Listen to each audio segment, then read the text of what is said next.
परमेश्वर के शुक्रगुजार हैं कि उन्होंने हमें ये मौका दिया है और हमें आमंत्रित किया है कि हम उनकी आशीषों को स्वीकारें और उनके दिखाए हुए नक्शे कदमों पर अपने कदमों को आगे बढ़ते हुए और स्थिर होते हुए पाएं।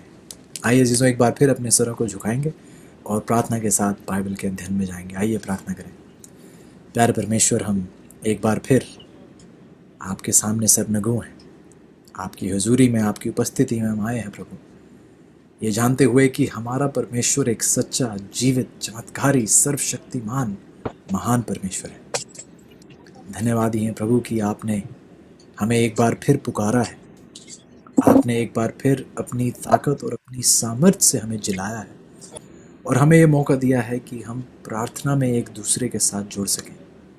प्रभु जी, धन्यवादी हूँ अपने अजीज़ों का जो बार बार एकत्रित होते हैं एक परिवार समान, और आप हमें सिखा रहे हैं प्रभु कि हमें सिर्फ एक जगह इकट्ठा ही नहीं होना है बल्कि एक मन होना है, और परमेश्वर से हम ऐसी आशीषें प्राप्त कर पाएंगे जिनकी हम कल्पना भी नहीं कर सकते।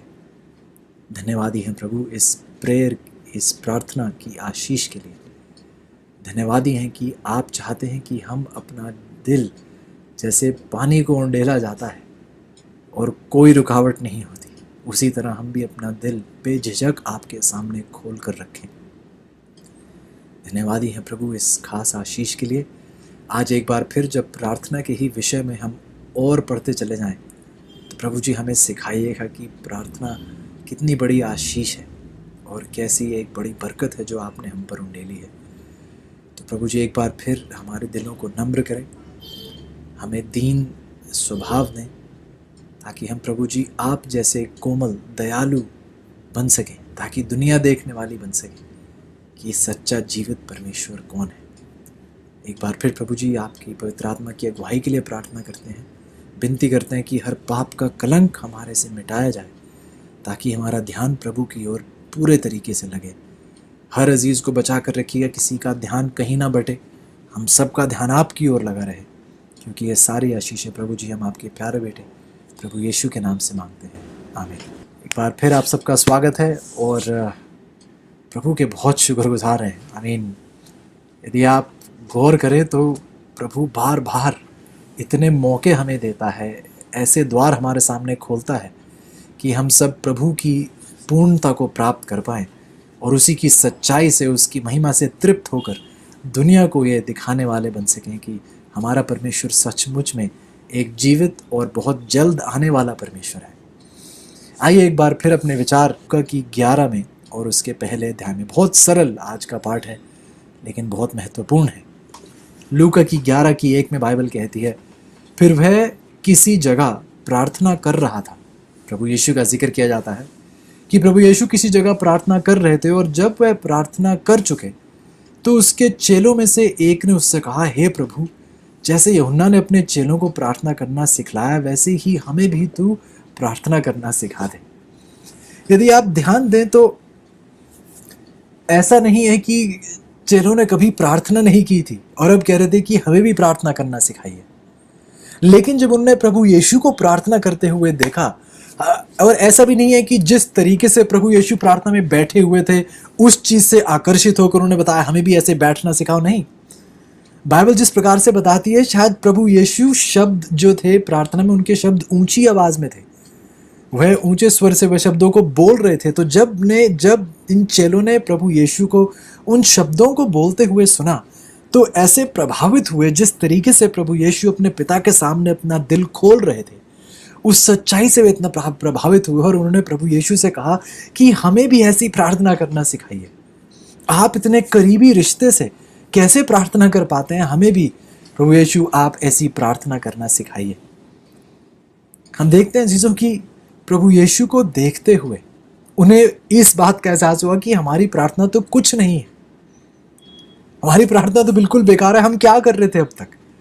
प्रभु यीशु जिस प्रकार से प्रार्थना करते हैं, ये सच्ची प्रार्थना है और हमें इस प्रार्थना की ज़रूरत है। और सच्चाई ये है अजीजों कि जितने करीबी रूप से हम प्रभु के पास आते जाएंगे, उतनी ही सफाई से हमें दिखाई देगा कि हमारी धार्मिकता सचमुच में व्यर्थ है, बेकार है। जिस चीज़ को हम इतना बड़ा मानते हैं अपने जीवन में, जिस चीज़ को हम सोचते हैं कि हमें बहुत अच्छे से पता है, हमें एहसास होगा कि हमें सचमुच में अब तक ऐसा नहीं पता है जैसा प्रभु चाहते हैं जिस चीज़ की समझ हमारे जीवन में हो। दुनिया के लिए, जैसे बाइबल बताती है, दुनिया के लिए धार्मिक चीज़ें बेकार हैं, बेवकूफ़ी हैं उनके लिए। वह सोचते हैं कि ये चीज़ें सब व्यर्थ हैं, मूर्खता है ये चीज़ें उनके लिए, क्योंकि बाइबल बताती है कि आत्मिक चीज़ें आत्मिक रूप से ही समझी जाती हैं। Spiritual things are spiritually discerned. इसलिए बाइबल बहुत स्पष्ट रूप से हमें बताती है कि जो पवित्रता में जुड़ रहे हैं उन्हीं को प्रार्थना की अहमियत का एहसास है। जो प्रभु के साथ कदम दर कदम बढ़ रहे हैं उन्हीं को पता है कि प्रार्थना कितनी एक अहम चीज़ है। यदि आप किसी को समझाने की कोशिश करें जो दुनिया में है कि आप एक ऐसे परमेश्वर से प्रार्थना कर रहे हैं जिसे आप अभी देख नहीं सकते, और आपको यह भी नहीं पता, आप बता नहीं सकते कि हाँ सचमुच में मुझे दिखाई दे रही है मेरी प्रार्थना उसके जाते हुए, यदि आप दुनिया में किसी को समझाने की कोशिश करें तो कहेंगे आप बस अपने आप से बातें कर रहे हैं, आपकी आवाज़ और इस छत से भी पार नहीं जा रही है। लेकिन जो प्रभु के साथ हैं वे जानते हैं कि हमारा संपर्क इतना करीबी रूप से होता है प्रभु से जब हम प्रार्थना करते हैं कि जो इतने मीलों दूर है हमसे हमारे इतने समीप आ जाता है जब हम अपना दिल खोलकर अपने उस परमेश्वर के सामने रखते हैं। एलिया की प्रार्थना को लीजिए।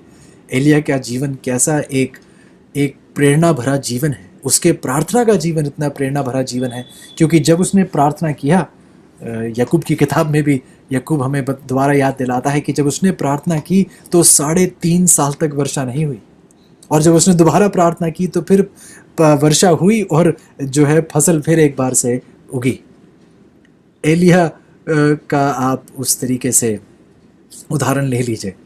फिर हम देखते हैं अजीज़ों की एलिया के जीवन में भी एक ऐसा उदाहरण था, एक ऐसी गवाही थी उसके जीवन में से जहाँ से मुर्दे जीवित हो रहे थे, जिनको कोढ़ था वह चंगे हो रहे थे, और अद्भुत चीज़ें एलिया के जीवन में हुई क्योंकि उसका जीवन परमेश्वर के इतने करीबी रूप से जुड़ा हुआ था। हम उस शुरुआत की कलीसिया के बारे में बात करते हैं। जब चेलों के दौरान हम देखते हैं कि कलीसिया किस प्रकार से एक साथ जुड़ी हुई थी, प्रार्थना करती थी। पतरस का उदाहरण ले लीजिए। जब वह जेल में था, जब उस पूरी कलीसिया एकजुट हुई और प्रार्थना करने लगी, वह प्रार्थना भी चल ही रही थी कि पतरस आकर जो है उनके दरवाजे पर खटखटाता है और एक बच्ची आती है, रोड़ा उसका नाम है, खोलती है और वो इतनी खुश है, इतनी अचंभित है कि वह पतरस को अंदर भी आने का निमंत्रण नहीं देती। वहीं से दोबारा लौट जाती है और सबको बताती है पतरस के बारे में कि वह जो है जेल से रिहा हो चुका है। इसे बार बार बाइबल में बताती है कि प्रेयर किस प्रकार से सामर्थ्य से भरा हुआ एक अनुभव है। प्रार्थना एक सामर्थ्य से भरा हुआ परमेश्वर के लोगों का अनुभव है। प्रेरितों के काम की किताब ही देख लीजिए। प्रेरितों के काम एक के बाद एक ऐसी कहानियां हैं जो प्रार्थना का जवाब है। एक के बाद एक ऐसे हादसे, एक ऐसी वारदात का वर्णन वहाँ किया जाता है जो प्रार्थना के जवाब में अपने उसके लोगों को एक अनुभव दिया गया। सवाल यह है अजीज़ों कि यदि आपके जीवन की किताब खोली जाए, क्या आपके जीवन की किताब में भी हम ऐसा ही पाएंगे जैसे प्रेरितों के काम की किताब में पाया जाता है कि आपका दिन प्रतिदिन प्रार्थना की सामर्थ्य को दर्शाता है, आपका दिन प्रतिदिन उन प्रार्थनाओं का जवाब है जो आप परमेश्वर के समीप अपने दिल खोलकर परमेश्वर के सामने रख रहे हैं। आइए अजीज़ों, आज एक और ख़ास वजह को परखने की कोशिश करते हैं कि प्रार्थना करने का वजह क्या है। और आज चाहूँगा आप बहुत ध्यानपूर्वक सुने क्योंकि आज के विषय से शायद बहुत लोग सहमत भी ना हों, लेकिन बाइबल इस सच्चाई को हमारे सामने रखती है। चाहता हूँ आप इस पर बहुत ध्यान करें। शुरुआत करेंगे दूसरे कुरिन्थियों की किताब, और इसी विषय पर बल्कि हमारा ध्यान रहेगा इस पूरे पाठ में आज। लेकिन दूसरे कुरिन्थियों में मेरे साथ जाइएगा, उसका पहला अध्याय, उसकी 3 और 4 है। बहुत ही सुनहरा पदस्थल है ये। 2 Corinthians chapter 1 verses 3 and 4, 2 Corinthians 1, 3 and 4, दूसरे कुरिन्थियों की 1 उसकी 3 और 4 आयत। बाइबल कहती है, हमारे प्रभु यीशु के परमेश्वर और पिता का धन्यवाद हो, जो दया का पिता और सब प्रकार की शांति का परमेश्वर है। वह हमारे सब क्लेशों में शांति देता है ताकि हम उस शांति के कारण जो परमेश्वर हमें देता है उन्हें भी शांति दे सकें जो किसी प्रकार के क्लेश में हो। एक बार फिर, वह परमेश्वर जो शांति का परमेश्वर है हमारे सब क्लेशों में शांति देता है, ताकि हम उस शांति के कारण जो परमेश्वर हमें देता है उन्हें भी शांति दे सकें जो किसी प्रकार के क्लेश में हो। यदि मैं आपसे सवाल पूछूं तो आप पूछेंगे कि ये कैसा बेकार सवाल है। यदि मैं पूछूं कि क्या आप किसी को जानते हैं जो कोई क्लेश में है आज, क्या आप किसी को जानते हैं जो किसी दुविधा में है आज, तो आप कहेंगे भाई ये कैसा सवाल है। पूरी की पूरी दुनिया इस महामारी के दौर में पूरी की पूरी दुनिया क्लेश और उपद्रव और पूरी की पूरी दुनिया ऐसे अशांति के माहौल में है, दुखद माहौल में है। तो बाइबल बताती है कि क्योंकि ये पूरी दुनिया ही ऐसी दुखद स्थिति से गुजर रही है, सवाल उठता है कि क्या कुछ किया जा सकता है? क्या कोई उम्मीद है उन लोगों के लिए जो इस परेशानी से गुजर रहे हैं? क्या कोई दिलासा है? क्या कोई सुकून है? क्या कोई जवाब है इन सवालों का? क्या कोई हल है इस समस्या का? बाइबल हमें इस आयत में सिखाती है कि एक दिलासा है, एक सुकून है, एक ऐसी शांति है जो मैं दूसरों को देता हूं। एक ऐसी शांति है जो मैं दूसरों को देता हूं, लेकिन ये शांति ताकि मैं दूसरों तक पहुंचा पाऊं, सबसे पहले मुझे ये शांति स्वीकार होनी चाहिए। सबसे पहले मुझे इस शांति का, इस सुकून का अनुभव मेरे जीवन में व्यक्तिगत रूप से होना चाहिए, इससे पहले मैं किसी और के सामने इस शांति को पेश कर पाऊं। ध्यान यदि आप दें तो पौलुस इन बातों का जिक्र कर रहा है और कहता है कि मैं दूसरों को यह सुकून देना चाहता हूं। वह बताता है कि परमेश्वर हमारे द्वारा दूसरों को ये शांति, ये सुकून, ये दिलासा उनकी मुश्किलों में देना चाहते हैं। और पौलुस मुझे कह रहा है कि मैंने जो सुकून पाया है, मैं चाहता हूं मैं वही सुकून जिसका अनुभव मैंने अपने परेशानी में किया है, मैं चाहता हूं दूसरे जो परेशानी में, मैं उनको भी इस सुकून का एहसास दिला पाऊं। क्या पौलुस पर कोई समस्या आई थी? यदि पौलुस के जीवन को देखें तो क्या उसके जीवन में कोई दुखद स्थिति या शोक या फिर अत्याचार उसके ऊपर, या फिर उसकी कश्ती का टूट जाना, किसी कश्ती का टूट जाना, भूख और बीमारी या पथराव या जेल, क्या ऐसी कुछ चीज़ें पौलुस ने इस्तेमाल की, क्या अनुभव उसने किया था? बल्कि ऐसी कुछ चीज़ें नहीं, ऐसी इस हर चीज़ का अनुभव पौलुस ने किया था। या तो दुख का सामना करना, अत्याचार का सामना करना, उसकी किश्ती का टूट जाना, भूख, बीमारी, पथराव, जेल, ये सारी चीज़ें, सारी परेशानियां जिनका वर्णन किया गया है, ये सब पौलुस के जीवन में हुई थी। वह बहुत विपत्तियों से गुजरा। और वही पौलुस आज कहता है, वही पौलुस हमें अपनी कलाम में बताता है कि परमेश्वर ने मेरे लिए कुछ किया है।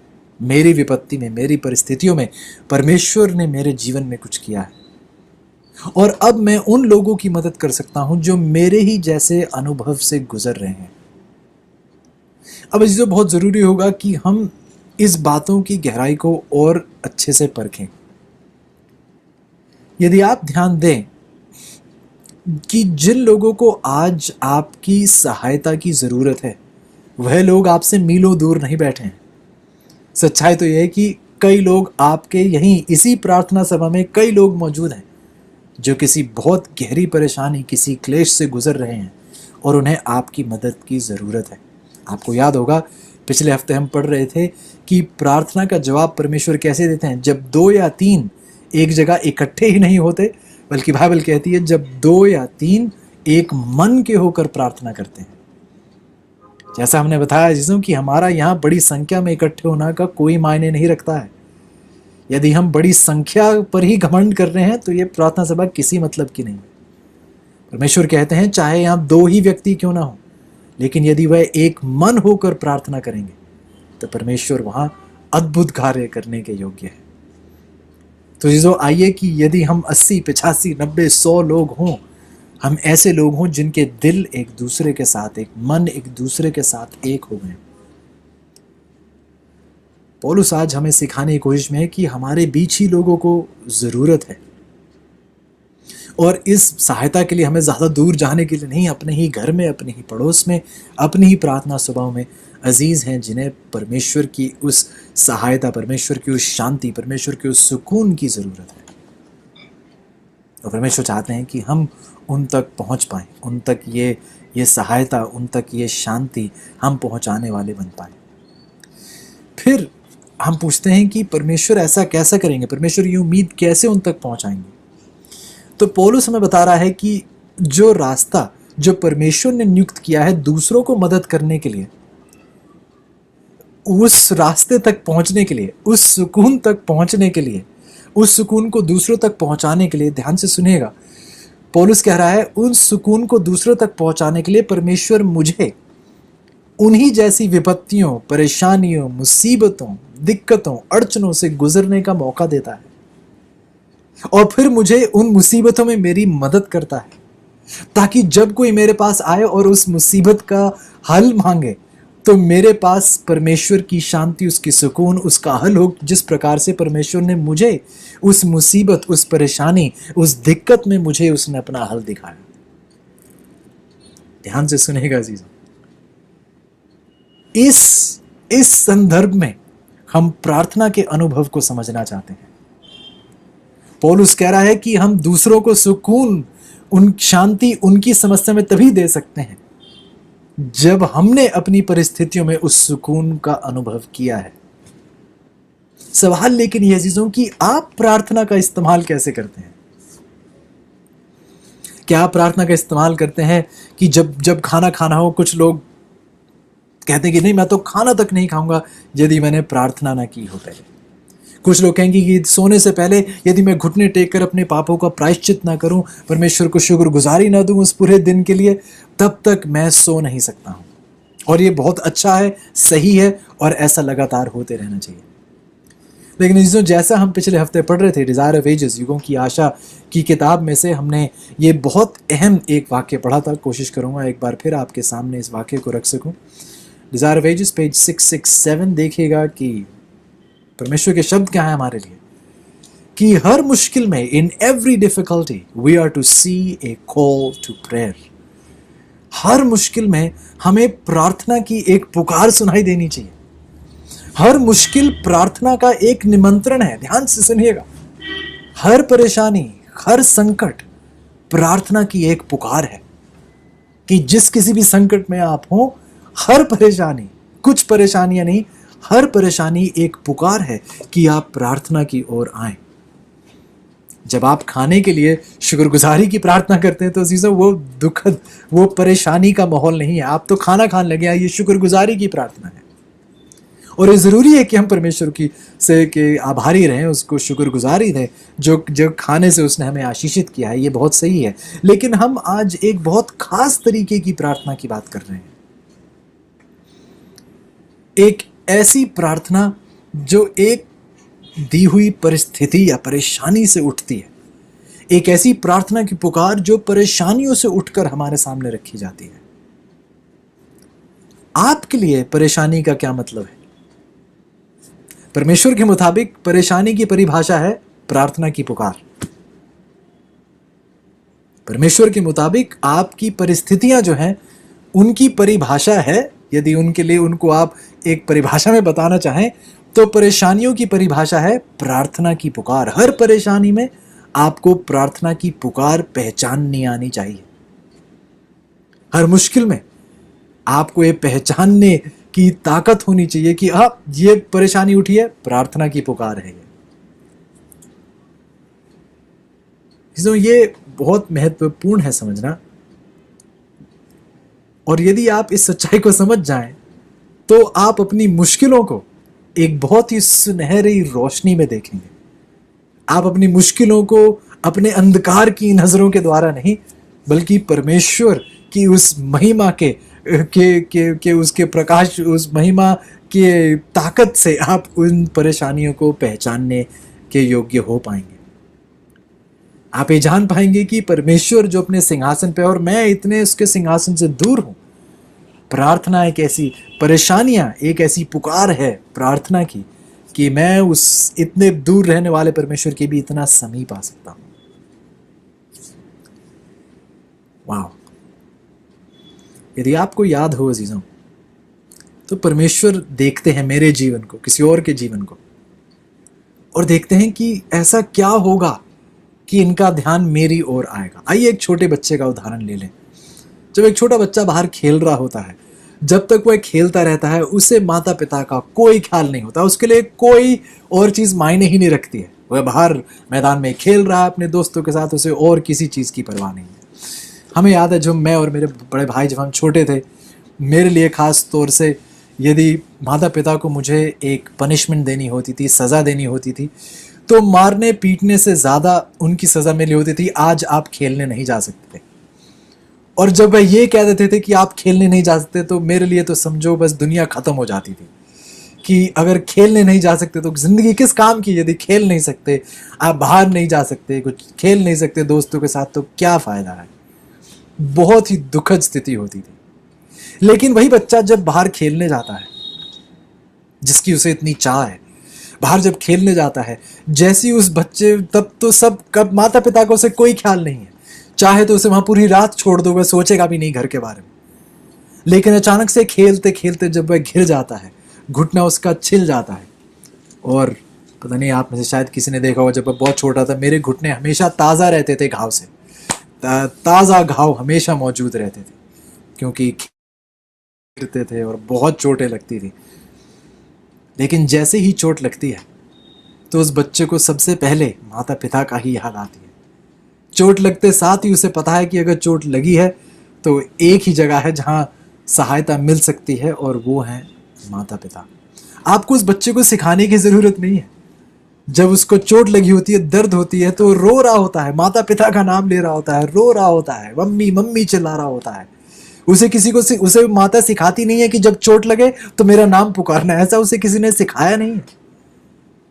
लेकिन ये परमेश्वर की एक आशीष है कि उस बच्चे को पता है, और ये एक एक एक एक जरिया है जिससे परमेश्वर हमें कुछ बहुत अहम सीख प्रार्थना के विषय में सिखाना चाहते हैं।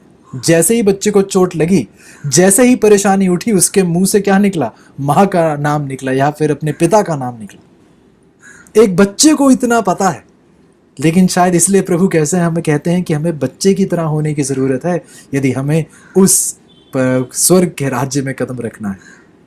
प्रभु यीशु ने ये नहीं कहा कि हमें बच्चों जैसा बचपना रखना है, नहीं, हमें बचपना उत्पन्न करने के लिए नहीं परमेश्वर ने कहा। परमेश्वर ने कहा है हमें एक बच्चे जैसा स्वभाव हमारा होना चाहिए, जिसके जीवन में जैसे ही परेशानी उठती है, सबसे पहले वह अपने माता पिता के बारे में ही सोचता है, उन्हीं को पुकारता है। हमें बच्चों से सीखने की ज़रूरत है कि जैसे परेशानियां उठें, हमें एक पुकार, हमें एक प्रार्थना की पुकार सुनाई देनी चाहिए, एक ऐसी पुकार जो परमेश्वर की ओर जाए। इसी विषय में भजन संहिता की 50 में, जिसे हमने पिछले हफ्ते भी देखा, भजन संहिता की 50 की 15 में देखिए हमसे भजन संहिता का लेखक क्या कहता है। साम 50 वर्स 15, साम 50 वर्स 15, भजन संहिता की 50 की 15, बाइबल कहती है, और संकट के दिन मुझे पुकार, मैं तुझे छुड़ाऊंगा और तू मेरी महिमा करने पाएगा। संकट के दिन में मुझे पुकार। एक बार फिर बहुत स्पष्ट रूप से बताया जाता है, जब संकट आए तो क्या कर? पुकार, मुझे पुकार।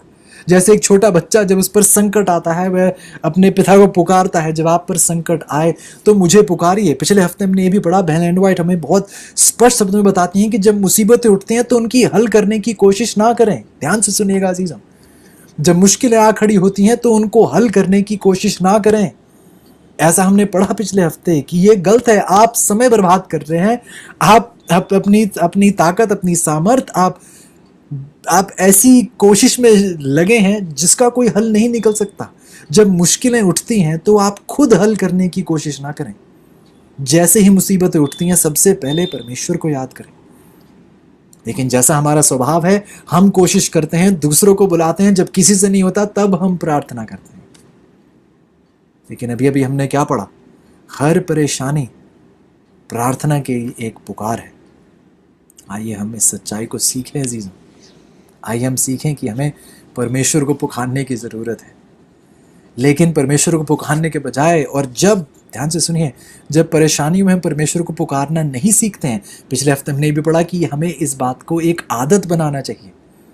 और आदतें आसानी से लगती भी नहीं है और आसानी से छूटती भी नहीं है। कुछ समय लगता है आदत पकड़ने में और कुछ समय लगता है फिर आदतों को छुड़ाने में। यदि हमें आदत नहीं है तो हमें उस परमेश्वर से प्रार्थना करनी कि हमें आदत में डलवाए कि हर चीज में हमारे ध्यान परमेश्वर के साथ संपर्क में लगे रहें। पिछले हफ्ते हमने ये भी पढ़ा कि जिसका ध्यान और मन लगातार प्रार्थना में परमेश्वर के साथ संपर्क में लगा रहेगा, उस पर शैतान की जो जंजीरें हैं पाप की, वह टूटकर खत्म हो जाएंगी। शैतान अब उस व्यक्ति के पास भी नहीं आ पाएगा। क्यों? क्योंकि वह व्यक्ति अब परमेश्वर के पास आ पहुंचा है। एक बार फिर, जिसका ध्यान परमेश्वर की ओर प्रार्थना में रहेगा, उसके आसपास की पाप की जंजीरें टूटकर खत्म हो जाएंगी। तब ही वह जंजीरें टूटेंगी जब उसका ध्यान पल दर पल परमेश्वर के साथ प्रार्थना में लगे रहेगा। शैतान उस व्यक्ति के पास नहीं आ पाएगा। क्यों? क्योंकि अब यह व्यक्ति परमेश्वर के पास आ पहुंचा है। परमेश्वर हमें सिखाना चाह रहे हैं कि हम इस आदत को डालें, और जब हम इस आदत को नहीं डालते हैं प्रार्थना को, तो हमारी परेशानी में हम बहुत परेशान हो जाते हैं। लोगों का ब्लड प्रेशर बढ़ जाता है, चिंतित हो जाते हैं, लोगों को पता नहीं चलता वह क्या करें, गुस्से में आ जाते हैं, लड़ाई झगड़ा करते हैं, दूसरों से बहुत ही बुरे स्वभाव से पेश आते हैं, क्योंकि उनके जीवन में कुछ सही नहीं है, कोई परेशानी है जिसका वह हल नहीं निकाल पा रहे, और वह इतनी मुसीबत में है, और वे भूल जाते हैं कि मुसीबत प्रार्थना की एक पुकार है। इसका मतलब यह चीज़ों कि यदि आपके जीवन में, और मुझे पता नहीं, शायद एक भी ऐसा व्यक्ति ना हो जो कहे मेरे जीवन में सिर्फ एक ही मुसीबत है। मुझे नहीं लगता यहाँ पे एक भी ऐसा व्यक्ति होगा जो कहेगा मेरे जीवन में सिर्फ एक ही मुसीबत है, क्योंकि हमारे जीवन में एक से ज़्यादा मुसीबतें आती हैं। यदि आपके जीवन में 10 मुसीबतें हैं तो अजीज़ों, आपको 10 पुकार दी जाती हैं प्रार्थना के लिए। यदि 20 हैं तो आपको 20 पुकार दी जा रही हैं प्रार्थना के लिए। बढ़ती हुई परेशानियां, बढ़ती हुई पुकार हैं प्रार्थना में परमेश्वर के साथ जुड़ने के लिए। यही परमेश्वर के लोगों का, सचमुच में, हकीकत में परमेश्वर के लोगों का यह अनुभव होना चाहिए। लेकिन जैसे जैसे मुश्किलें बढ़ती हैं, हमें यह लगने लगता है कि अब तो प्रार्थना करने का समय कम है, क्योंकि मुसीबतें इतनी बढ़ गई हैं। हमें तो जाकर मुसीबतों को हल करने की कोशिश करनी चाहिए। प्रार्थना का समय किसके पास है?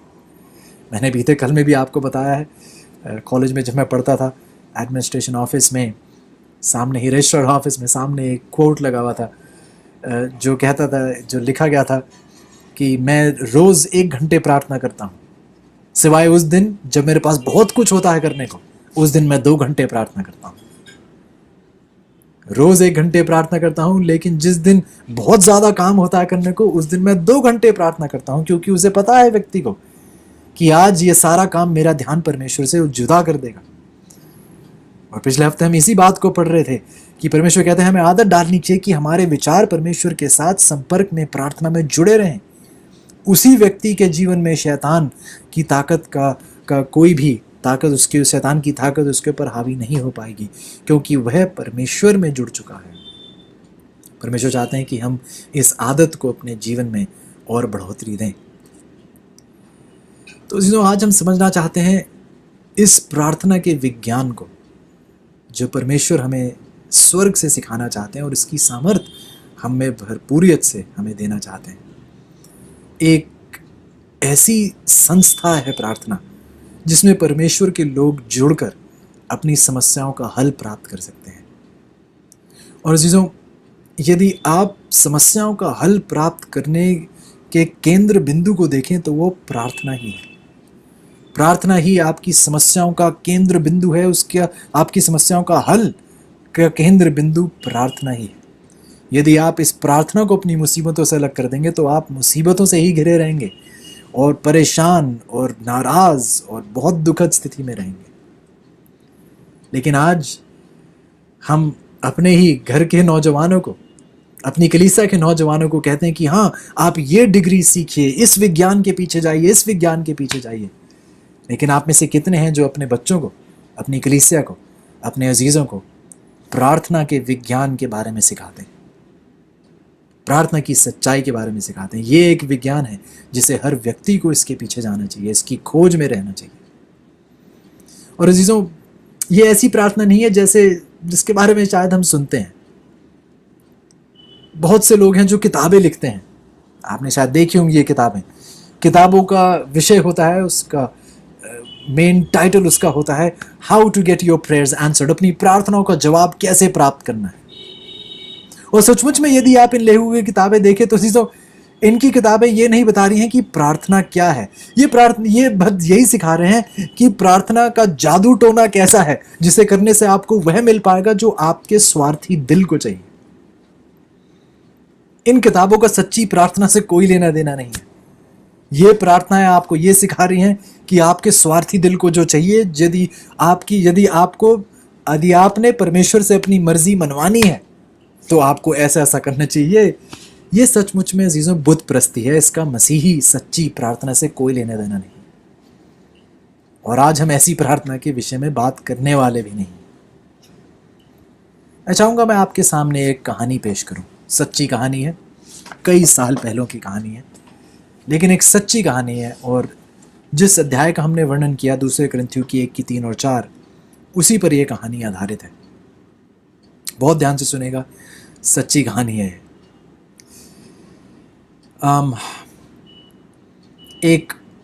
एक अजीज भाई हैं जो ट्रिनिडाड, एक छोटा टापू, वहाँ पर उन्हें भेजा गया। क्यों? क्योंकि उन्हें कोढ़ हो गई थी। और जब उन्हें कोढ़ हुई तो गवर्नमेंट ने उन्हें इस टापू पर भेज दिया जहाँ पर कोढ़ों की एक बस्ती थी, एक लेपर कॉलोनी थी। और वहाँ लोगों को भेजा जाता था बाकियों से अलग करके, ताकि वे बाकियों में कोढ़ ना फैलाएं, आम लोगों में कोढ़ ना फैलाएं, अपनी जिनको कोढ़ हुआ है अपनी उस बस्ती में रहें, ताकि दूसरों को उस कोढ़ का मरीज ना बनाए। तो इन अजीज़ को जब कोढ़ हुई तो इन्हें भी उस लेपर कॉलोनी में भेज दिया गया। जब ये अजीज़ वहाँ पहुँचे तो उन्होंने अपने आप को परमेश्वर में प्रार्थना में और दूसरों को परमेश्वर में जीतने के लिए अपने जीवन को पूरे तरीके से समर्पित कर दिया। और नतीजा इसका ये हुआ कि उनके साथ के जो अजीज़ थे जिनको कोढ़ हुआ था, उन्होंने अपने दिल प्रभु यीशु को दिया और प्रभु यीशु के सच्चे संदेश को उन लोगों ने स्वीकारा। इस सच्चाई ने उस अजीज़ को इतना खुश किया, इस भाई को इतना खुश कर दिया। उस सच्चाई ने, उनका नाम रेनी था, और रेनी भाई इतना खुश हुए ये देखकर कि कितने लोगों ने, हालांकि उन सबको कोढ़ हुई थी, लेकिन वो इतने खुश हुए ये देखकर कि मेरे अजीज़ों ने परमेश्वर को पूरे दिल से स्वीकार लिया है। ये सब कुछ देखते हुए वह इतने खुश हुए कि उनका जो कोढ़ था वह वहीं रुक गया, वह ठीक होने लगा। और फिर जब वह ठीक हुए तो उन्हें घर जाने की इजाज़त दी गई, क्योंकि यूजली जो कोढ़ी यहाँ आते थे उन्हें इसी बस्ती में रहना था जब तक इनकी मृत्यु नहीं हो जाती थी। लेकिन अब क्योंकि ये अजीज चंगे हो गए थे तो इन्हें वापस घर जाने की इजाज़त दी गई। आप कहेंगे वाह कितनी बढ़िया कहानी है कि उन्होंने प्रार्थना की, सब लोगों ने सच्चाई को स्वीकारा और देखिए कि ये ठीक होकर वापस बैठ गए। बहुत अद्भुत चमत्कार है, बहुत अच्छी कहानी है, ठीक है। लेकिन अजीजों, इस कहानी का अंत इस प्रकार नहीं होगा। इसी सच्चाई को आज हम देखना चाहते हैं। यह सचमुच में एक बहुत बढ़िया अनुभव है और प्रार्थना की सामर्थ्य को दर्शाता है।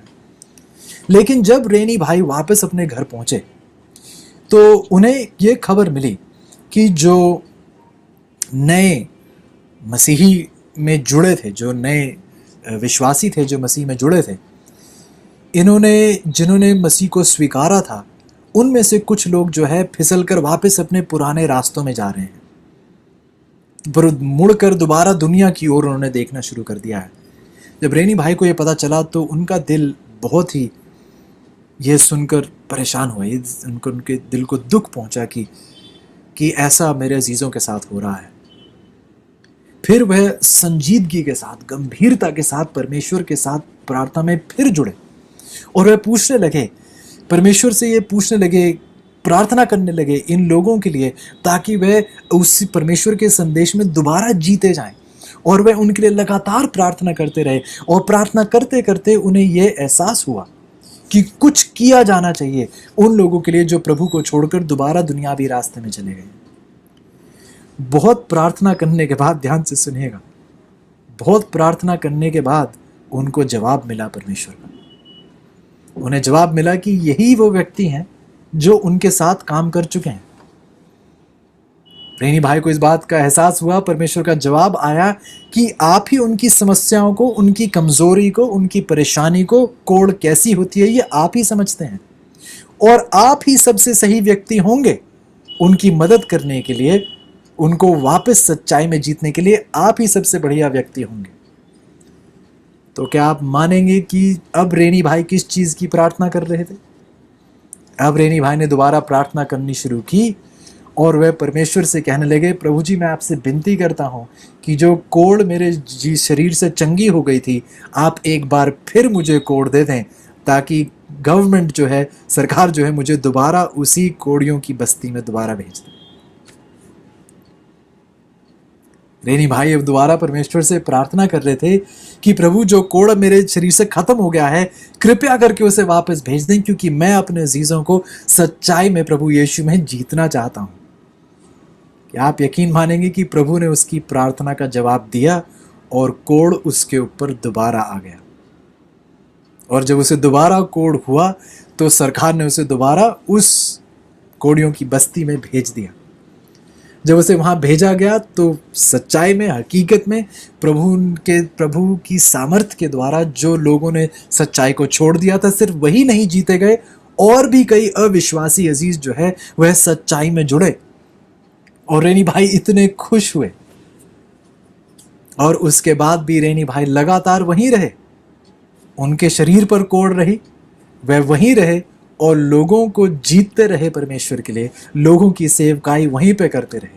अजीजों, ये है प्रार्थना का जवाब। और ये प्रार्थना जिसका मैं वर्णन कर रहा हूं, इसका आजकल की प्रार्थनाओं से कोई लेना देना नहीं। जो स्वार्थी प्रार्थनाओं का जिक्र किया जाता है कुछ किताबों में, उन प्रार्थनाओं का इस सच्ची मसीही प्रार्थना से कोई लेना देना नहीं। ये एक ऐसी निस्वार्थ प्रार्थना है, सच्ची प्रार्थना है, जो मसीही प्रार्थना का असली मकसद है। ध्यान रखिएगा अजीजों कि एक मसीही प्रार्थना, एक सच्ची प्रार्थना इसलिए नहीं है कि हम ऐसा क्या करें, ऐसी कैसी प्रार्थना करें कि जो हम चाहते हैं वो परमेश्वर से कैसे लिया जाए, ऐसी प्रार्थना हमें सिखाई है। सच्ची प्रार्थना ये नहीं है। सच्ची प्रार्थना यह है कि हम क्या प्रार्थना करें, कैसी प्रार्थना करें, ताकि हम वह प्राप्त करें जो मसीह हमें देना चाहते हैं। प्रार्थना यह नहीं है कि हम कैसे शब्दों का इस्तेमाल करें। शायद प्रभु जो हैं बड़े बड़े शब्दों से बहुत प्रभावित होते हैं, तो मुझे डिक्शनरी में जाना चाहिए, बड़े शब्द ढूंढने चाहिए। जब मैं बड़े बड़े शब्दों का इस्तेमाल करूंगा, शायद प्रभावित होकर जो मुझे चाहिए वह मुझे दे देंगे। कुछ लोग प्रार्थना के साथ उपवास भी जोड़ते हैं, जिसके बारे में मैंने आपसे पहले भी बात की है। कुछ लोग उपवास रखते हैं प्रार्थना के साथ और कहते हैं कि मुझे जो चाहिए वो चाहिए, देखिए प्रभु जी मैं खाऊंगा नहीं, 3 दिन तक मैं खाना नहीं खाऊंगा, क्योंकि मुझे अपनी मर्जी मनवानी है।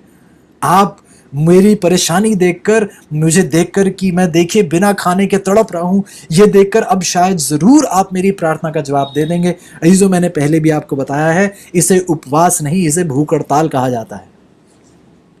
ये भूख हड़ताल है कि हमारी मांगे पूरी करो। मैं ये चाहता हूं मेरे जीवन में हो, और मेरी मांग जब तक आप पूरी नहीं करोगे मैं भूखा रहूंगा। इसे भूख हड़ताल कहा जाता है। प्रार्थना अपनी मांग पूरी करवाने के लिए नहीं है, प्रार्थना परमेश्वर की मांग अपने जीवन में पूरी कराने के लिए प्रार्थना की जाती है। रेनी भाई को कोई दिलचस्पी नहीं थी कि मैं स्वस्थ रहूं या ना स्वस्थ रहूं, चाहे मैं मर जाऊं, लेकिन दूसरों को प्रभु की सच्चाई प्राप्त हो, यह रेनी भाई की प्रार्थना थी।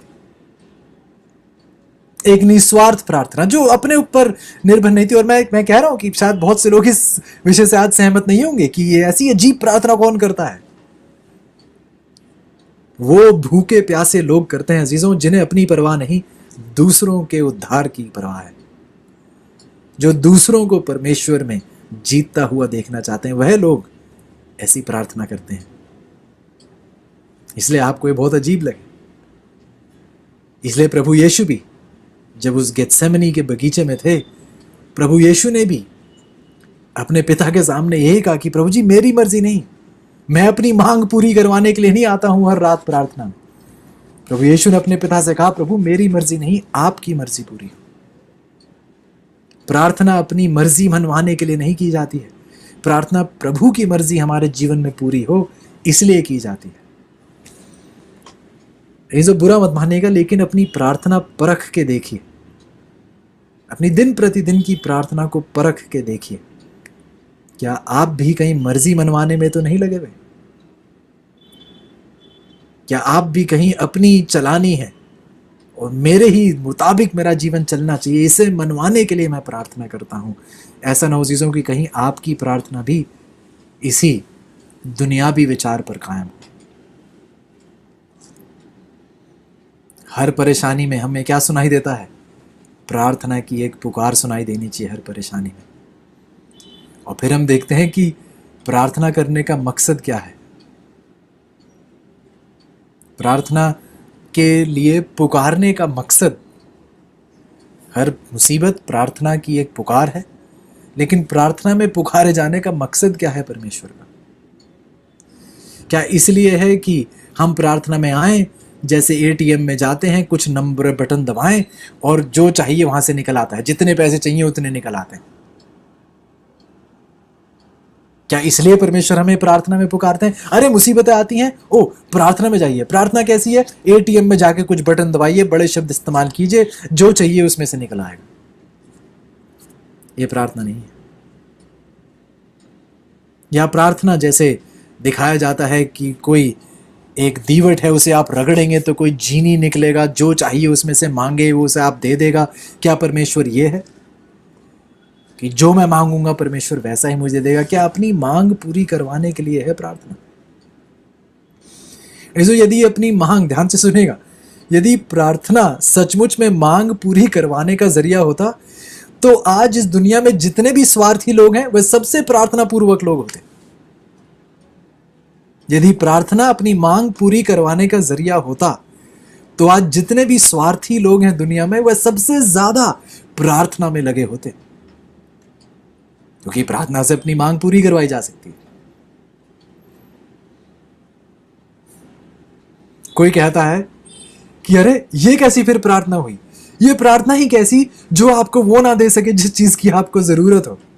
वेल, आइएगा मेरे साथ पहले यूहन्ना की किताब में, और पहला यूहन्ना बताएगा कि प्रार्थना ऐसी चीज है ही नहीं कि जो आपको चाहिए वो आपको जो चाहिए वो प्रार्थना में आपको हासिल हो। पहले यूहन्ना की किताब में जाएंगे, उसका 5वां अध्याय, उसकी 14 और 15। पहले यूहन्ना की किताब, उसका 5वां अध्याय, उसकी 14 और 15। पहले यूहन्ना की 5, उसकी 14 और 15। बाइबल कुछ इस प्रकार कहती है, 1 जॉन 5:14 and 15। बाइबल कहती है, और हमें उसके सामने जो हियाव होता है वह ये है कि यदि हम उसकी इच्छा के अनुसार कुछ मांगते हैं तो हमारी सुनता है। और जब हम जानते हैं कि जो कुछ हम मांगते हैं वह हमारी सुनता है, तो यह भी जानते हैं कि जो कुछ हमने उससे मांगा वह पाया। एक बार फिर, हमें उसके सामने जो हियाव होता है वह यह है कि यदि हम उसकी इच्छा के अनुसार कुछ मांगते हैं तो हमारी सुनता है। और जब हम जानते हैं कि जो कुछ हम मांगते हैं वह हमारी सुनता है, तो यह भी जानते हैं कि जो कुछ हमने उससे मांगा वह पाया है। तो पहले यूहन्ना की 5 की 14 और 15 हमें बताती है कि प्रार्थना इसलिए नहीं कि जो आप चाहें वो आपको मिल जाए। ये प्रार्थना का मकसद ही नहीं है। उम्मीद करता हूं कि हम सब इस सच्चाई को प्राप्त कर पाएं। प्रार्थना, बाइबल बताती है, घुटने टेक कर परमेश्वर को यह दिखाना नहीं है कि देखिए मैं कितना हलीम हूं आपके सामने। नहीं, प्रार्थना बाइबल बताती है कि उसका मकसद यह है कि हम परमेश्वर से वह मांग सकें जो उसकी मर्जी है, परमेश्वर से वह मांग सकें जो उसकी इच्छा अनुसार है। प्रार्थना में आप अपनी इच्छा पूरा करने के लिए नहीं जुड़ते हैं, प्रार्थना में आप परमेश्वर की इच्छा आपके जीवन के लिए पूरी करने के लिए जुड़ते हैं। कि यदि हम जो कुछ भी मांगे जो उसकी मर्जी के मुताबिक है, कि हम जो कुछ भी मांगे जो उसकी इच्छा के अनुसार है, वह हमारी सुनेगा, वह हमारी सुनता है। तो इसको ध्यान दीजिए कि यह समझना बहुत जरूरी है कि जब हम उसकी इच्छा अनुसार मांगेंगे, प्रार्थना का मकसद ये है कि हम उसकी इच्छा अपने जीवन में पूरी होती हुई देखें। क्या आप इस प्रकार प्रार्थना करते हैं? क्या आपकी प्रार्थना प्रभु की इच्छा का पूरा होना है? क्या ये आपकी प्रार्थना का आधार है, या फिर आपकी प्रार्थना का आधार मैं ये चाहता हूं प्रभु, और मैं ये चाहता हूं, और ऐसा कर दीजिएगा और वैसा कर दीजिएगा? चाहे ये सेवकाई के विषय में क्यों ना हो, ध्यान से सुनिएगा। खास तौर से मेरे जो सेवक भाई बहन है उनसे मैं कहना चाहूंगा, चाहे ये सेवकाई के विषय में क्यों ना हो, कभी ये मत सोचिएगा कि आपको पता है सेवकाई में किस चीज की जरूरत है। सेवकाई आपकी नहीं है, सेवकाई परमेश्वर की है। परमेश्वर को पता है उसके कार्य में किन चीजों की जरूरत है और किन चीजों की जरूरत नहीं है। तो ये मत सोचिएगा कि प्रभु मैं तो आपके भले के लिए कह रहा हूं। आइए हम परमेश्वर को उसका भला ना सिखाएं। आइए हम परमेश्वर से सीखें कि हमारा भला किस चीज में है। प्रार्थना में अपनी इच्छा ना पूरी करवाएं, परमेश्वर की इच्छा के अनुसार हम प्रार्थना करें। और अजीजों, उसकी इच्छा को आप कैसे जान पाएंगे जब आपने उसे जानने का समय नहीं निकाला। प्रार्थना तो हमने सिर्फ अपनी मनवाने के लिए इस्तेमाल किया है। जिन्होंने प्रार्थना का इस्तेमाल इस प्रकार किया है, उसे परमेश्वर की इच्छा का क्या अंदाजा है? कोई अंदाजा नहीं। क्यों? उन्होंने कभी समय निकाला ही नहीं है उसे जानने के लिए, तो उसकी इच्छा के बारे में वह क्या जानेंगे?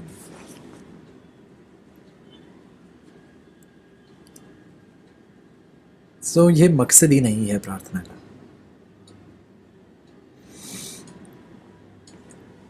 कुछ भी मांगना, जो चाहिए वह मांग लें। एक और उदाहरण देते हैं आपको एक कहानी के द्वारा। कहानी बताई जाती है एक ऐसे छोटे बच्चे की, जहाँ पर एक माता ने अपने छोटे बच्चे को प्रार्थना करते हुए सुना। अपने बिस्तर के करीब वह प्रार्थना कर रहा था और वह परमेश्वर से कह रहा था, परमेश्वर मुझे एक हाथी चाहिए, हाथी चाहिए। अब ये पता नहीं उसने हाथी या सर्कस में देखा या किसी परेड में देखा या जू में देखा जो हाथी के प्रति वह इतना आकर्षित हुआ, लेकिन किसी वजह पर परमेश्वर से यह प्रार्थना कर रहा था कि परमेश्वर मुझे काश मेरे पास एक हाथी हो। अब उस बच्चे ने जब ये प्रार्थना की, उसकी माता ने उसकी प्रार्थना को सुना। उसकी माता ने उस बच्चे से आके कहा कि आप हाथी की मांग क्यों कर रहे हैं, आपको हाथी नहीं मिलेगा। तो बच्चे ने कहा कि पर माता, आपने तो कहा था कि आपने नहीं कहा था कि आप जिस चीज की भी प्रार्थना करें, कि हम प्रार्थना करेंगे तो हमें प्रार्थना करने से चीजें मिलती हैं। यदि हमें कुछ चाहिए हो तो हम प्रार्थना करें तो हमें चीजें मिलती हैं। ध्यान दीजिए कि माता से इस बच्चे ने क्या सीखा कि यदि कुछ चीज चाहिए हो तो प्रार्थना कीजिए। तो ये बच्चा वैसे ही कर रहा था, इसे कुछ चाहिए था और ये प्रार्थना करने लगा कि मुझे हाथी चाहिए। तो माता ने उससे कुछ सवाल पूछे। माता ने पूछा कि यदि आप हाथी आपको परमेश्वर दे देंगे तो आप हाथी रखेंगे कहाँ? तो बच्चे ने कहा कि पिताजी जो है वह पीछे, हमारे पीछे जो है जगह, घर के पीछे जो जगह है वहां पर वो जगह बना देंगे हाथी को रखने के लिए। अच्छा, हाथी को खिलाएंगे कहाँ? पिताजी जो है वह कहीं से घास फूस लेकर आएंगे और हाथी को खिलाएंगे। और जो छोटे बच्चे हैं, आप तो जानते ही हैं, उनके लिए उनके पिता सब कुछ करने के योग्य हैं, सब कुछ कर सकते हैं उनके पिता। माता ने कहा कि नहीं बेटा, मुझे नहीं लगता कि परमेश्वर आपको एक हाथी भेजने वाले हैं।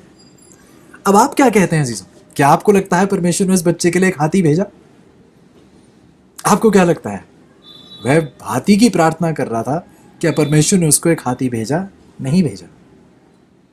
और ये जो सच्चाई यही है कि इस बच्चे की तरह आज कई मसीही लोग हैं जो हाथियों के लिए प्रार्थना कर रहे हैं, बल्कि मैं तो कहूंगा सफेद हाथियों की प्रार्थना कर रहे हैं।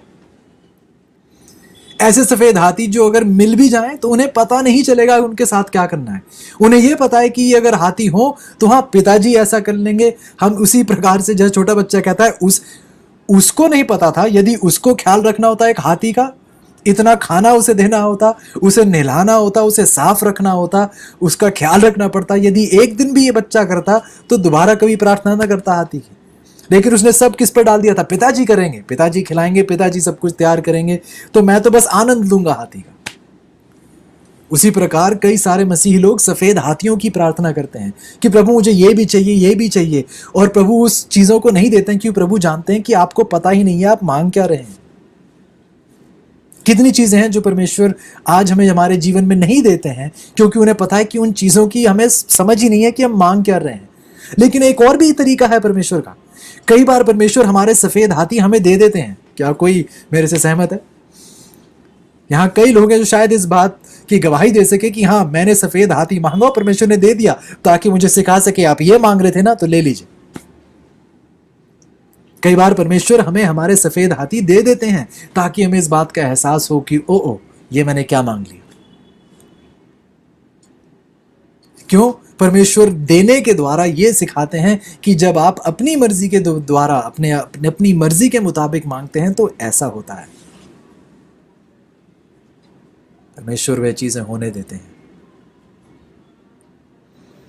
इसलिए पहले यूहन्ना की 5:14 कहती कि हमें एक हियाव है, हमें एक भरोसा है, हम निश्चित हैं इस बात से नहीं कि मैं अपनी मर्जी पूरी करवा लूंगा। यूहन्ना कहता है कि मसीही लोग इस बात से निश्चित होते हैं कि जब हम परमेश्वर की मर्जी पूरे करने, अपने जीवन में परमेश्वर की मर्जी पूरी हो, इस बात की प्रार्थना करें, तो हमें इस बात का हियाव है, इस बात का हमें भरोसा है, इस बात से हम निश्चित हैं कि जब जब हम उसकी मर्जी अपने जीवन में पूरी करने की प्रार्थना करेंगे तो वह बिल्कुल पूरी होगी, वह बिल्कुल निश्चित रूप से पूरी होगी,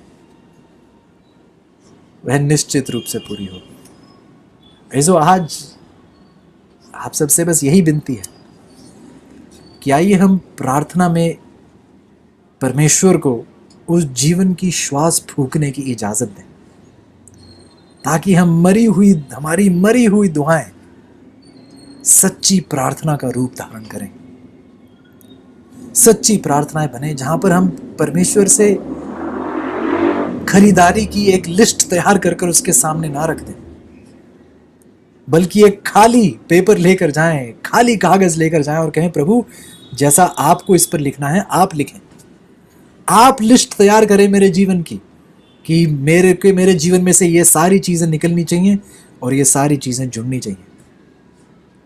आइए, लिस्ट भरकर मत लेके जाइए उसके पास, योजनाएं तैयार करके मत लेकर जाइए उसके पास, खाली पन्ना उसके सामने रखिए प्रार्थना में और कहिए, प्रभु जी जो लिखना है लिखिए, आपकी मर्जी पूरी हो, मेरी नहीं। जैसा आप चाहते हैं वैसा हो, जैसा मैं चाहता हूं वैसा बिल्कुल ना हो।